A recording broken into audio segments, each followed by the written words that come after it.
Ma'am কি শোরুমে যাইতেছেন যে গরুরহাটে না যাওয়ার কথা আমাদের ঘুরতে? না ম্যাডাম, আগে বলছেন যে গরুরহাটে যাবো, আমার এইটা বলে মিরপুর লিয়ে আইছেন, আমি নাইলে অফিসে কতগুলো ছবি মবি তুলে আপলোড দিতাম।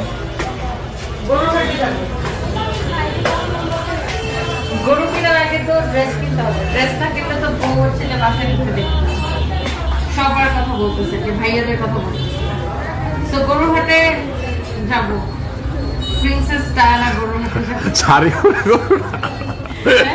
শাড়ি পরে আমি না, সাথে সাথে আমি যাবো, আমি এভাবে গরুরহাটে যাবো। তো লাল শাড়ি পরলে একটা ভালো ব্যাপার হতো। আছে না, আমি গরুরহাটে যাবো, একটা ব্যাপার আছে না।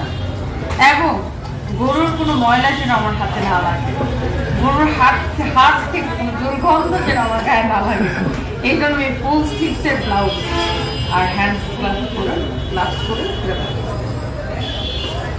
গ্লাভস পরে দিচ্ছি, যেন আমার হাতে কোনো ময়লা না থাকে। ওকে,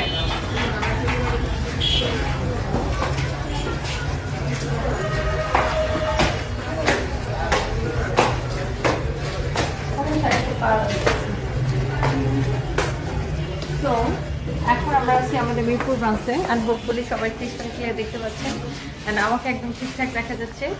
অ্যান্ড আমাদের সকল শোরুমে কিন্তু একযোগে ডিসকাউন্ট চলতেছে। আপনারা নিশ্চয়ই জেনে থাকবেন যে আমাদের সকল শোরুমে, আমরা একটা ড্রেসের এদিকে যাই, একযোগে 50% পর্যন্ত ডিসকাউন্ট চলতেছে।